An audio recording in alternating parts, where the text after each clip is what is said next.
సాధారణంగా ఎవరైనా చనిపోతే సమాధి చేస్తాం, లేదంటే దాన సంస్కారాలు చేస్తాం. కానీ జనగామ జిల్లాలోని మరియాపురం గ్రామంలో క్రిస్టియన్ కమ్యూనిటీలోని రోమన్ క్యాథలిక్లకు సంబంధించిన కమ్యూనిటీ వాళ్ళు వాళ్ళ కుటుంబ సభ్యులు ఎవరైనా చనిపోతే ఒకరిపై ఒకరిని, అంటే ఒకటే సమాధిలో ఒకరిపై ఒకరిని పెట్టుకుంటూ వస్తారు.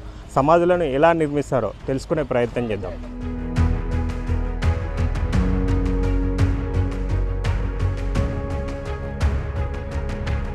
ఎవరైనా చనిపోతే ఏం చేస్తాం? దహన సంస్కారాలు చేస్తాం లేదా సమాధి చేస్తాం. సరే, ఈ ఊరి పేరు మరియపురం. ఇక్కడ వింత ఆచారం ఉంది.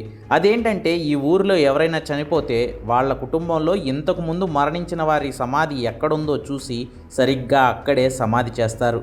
వినడానికి వింతగా ఉన్నా ఇది నిజం. అందుకే మరియపురంలో ఎక్కడ చూసినా ఇలా కుటుంబ సమాధులే కనిపిస్తాయి.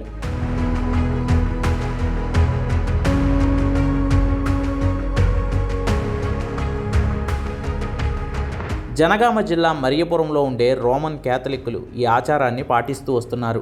భూమి తక్కువగా ఉండడం వల్ల తమకు ఉన్న భూమిలోనే సమాధులను కట్టుకోవాలి కాబట్టి ఈ కుటుంబ సమాధుల ఆచారాన్ని ఇక్కడ వారు ప్రారంభించారు. వీళ్ళంతా 80 ఏళ్ల క్రితం ఆంధ్రప్రదేశ్లోని గుంటూరు ప్రాంతం నుండి ఇక్కడికి వచ్చారని, మరియపురం పేరుతో గ్రామాన్ని ఏర్పాటు చేసుకున్నారని చెబుతారు. 20 సంవత్సరాల క్రితం వరకు అందరిలానే మనిషికంటూ ఓ ప్రత్యేక సమాధిని నిర్మించేవారు. కానీ ఆ తర్వాత భూమి కొరత కారణంగా ఈ చర్చి ప్రాంగణంలో ఇలా కుటుంబానికి ఒకటే సమాధిని కేటాయించుకునే ఆచారాన్ని ప్రారంభించామని చెబుతున్నారు. పెద్దనాయన బిరెడ్డి నికోలాస్ రెడ్డి అంటే మా పెద్దమ్మ ముందు చనిపోయింది. మా పెద్దమ్మ చనిపోయిన తర్వాత ఇన్నమ్మ ఆమె పేరు. మా పెద్దమ్మ చనిపోయిన తర్వాత నికోలాస్ రెడ్డి మా పెద్దనాయన చనిపోయాడు. అందుకే 2 పేర్లు వచ్చినాయి. 1 by 1 ఉంటాయి సార్. 1 by 1 కింద ఫస్ట్ ఒకరిని పెడతాము. తర్వాత ఆ రోజు అయిపోయినాక ఎన్ని రోజులు కానీ బండ వేసి పూసి పెడతాం కదా, మళ్ళీ పైన ఇతను పెట్టి మళ్ళీ చేసి కట్టేస్తాం. వీరేది సైతం మా కూతురు. మేము ఇప్పుడు ఆల్రెడీ చెప్తూనే ఉన్నాం, మేము చచ్చిపోయినప్పుడు మమ్మల్ని ఇంట్లో పెట్టమని. ఇది అంటే అప్పుడేమో జాగ్రత్త కూడా పెట్టుకుంటూ పోయినరు. ఇప్పుడు ఏమైందంటే ఇప్పుడు ఇక నేను భార్య ఉన్నాం, ఇద్దరు ఉన్నాం, మా కూతురుదే కదా, మళ్ళీ తోయినప్పుడు లోతు ఎక్కువ తవ్వి ఇద్దరు ఇంట్లోనే పెట్టేస్తాం. ఇక గ్రామంలో ఓ కుటుంబంలో ఓ వ్యక్తి మరణిస్తే అతని భార్య, పెళ్లి కాని పిల్లల వరకు ఓ కుటుంబంగా భావిస్తారు. ఆ కుటుంబంలో మరో వ్యక్తి ఎవరైనా మరణిస్తే కుటుంబంలో అప్పటికే మరణించిన వ్యక్తి పక్కనే మరో సమాధిని కడతారు.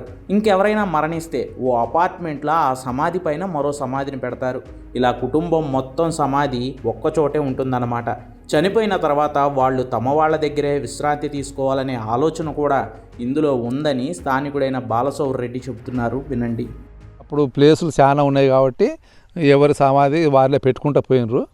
ఇప్పుడు రాంగ కొంచెం బయట విలేజ్లో చూసిన కాంచి కుటుంబ సమాధులు లెక్క తయారైనాయి.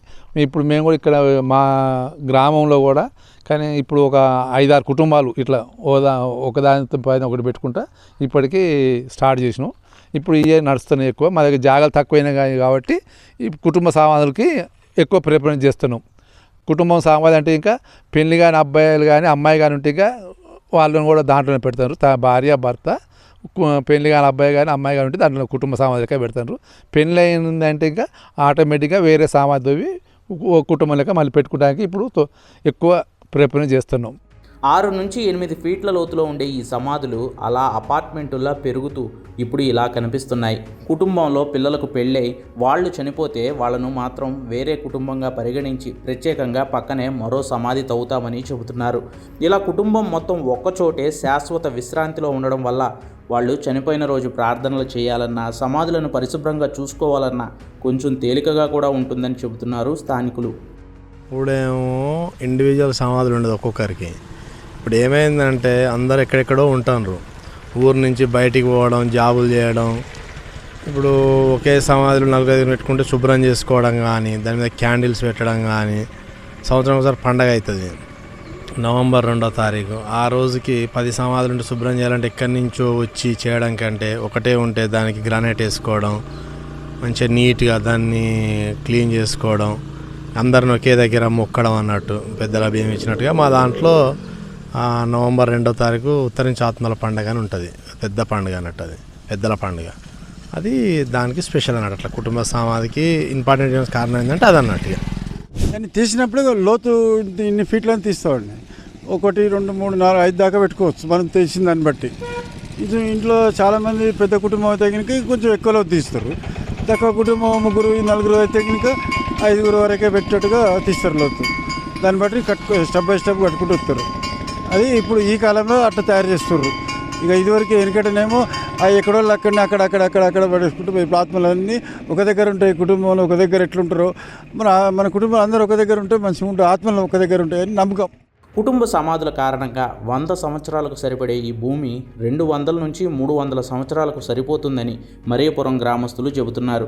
ఇప్పుడంటే అంతా సౌకర్యవంతంగా ఉంది, కానీ ఈ పద్ధతిని భవిష్యత్తులో అందరూ అవలంబించాల్సిందే అని కూడా సలహా ఇస్తున్నారు.